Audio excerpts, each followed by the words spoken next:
just a quick format about the show. We're going to do a 30-minute presentation. I'll go over some slides, and I'll hand it over to Andrew. And then we'll have a 15-minute Q&A after where you can type questions in the chat.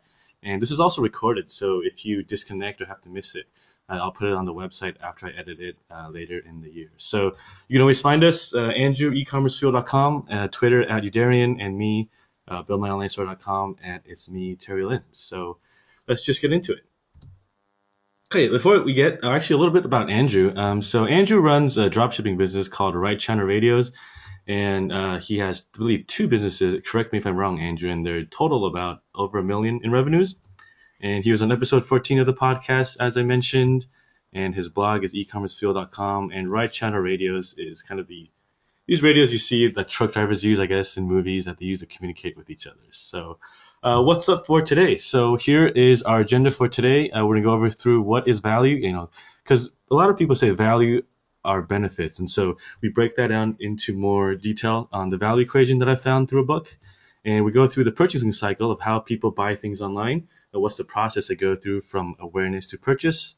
And also, how does content marketing fit in? And you always hear on the internet, you got to make a blog, you got to make content marketing. So how does this all fit in to content marketing, to the purchasing cycle when you're trying to sell people products on your online store? So things that people pay for, we're also going to go over this real quick, and 3 ways to find an idea, random tips, and then Q&A. So some things we are skipping. These are kind of more in-depth topics within finding an e-commerce idea. So this is all very important, but for the sake of the time, we can't really go over through all of this for today. So there's a guide for this later on that I'll tell you guys in the end. And so let's just get into it. So what is value? This is the equation I found from a book by Alan Weiss called $1 Million Consulting. And so basically, how do you discern the value from a hamburger from, say, a car, right? So you have different benefits that go into this equation: tangible, annualized, intangible, and emotional and peripheral. So emotional and annualized are the big amplifiers in this equation, if you notice that. And it's because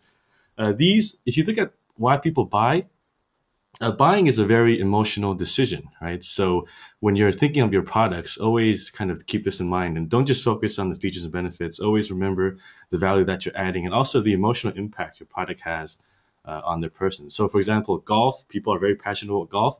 It kind of has an emotional impact towards them there. Whereas a club, for someone who doesn't like golf, is just a piece of metal and they whack a little ball around. So this is the equation that you should keep in mind, very useful. And example of benefits, just to get into Terry, do you mind if I jump in real quickly there? Yeah, sure. Go ahead.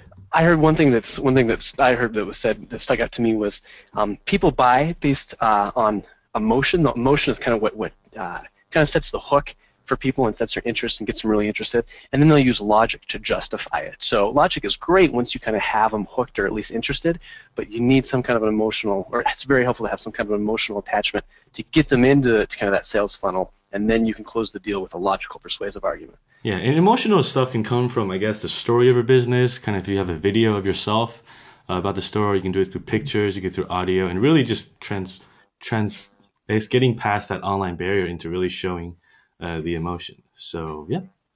Yeah, definitely. All right, and so example of benefits, tangible stuff is stuff that you can actually see, right? Like you can save money, you have good health, you can get around, and annualize, you just times it by a year, right? Pretty simple. Intangible stuff, do you buy this to be cool, to show out to your friends? Is there some benefit you give off of your image? And emotional, we went over that just a bit. Peripheral is maybe, you buy an iPhone and you bring it into your car and realize, hey, you don't need the radio anymore. You can actually put your own MP3s or, my podcast in your car. So these are kind of like peripheral benefits. So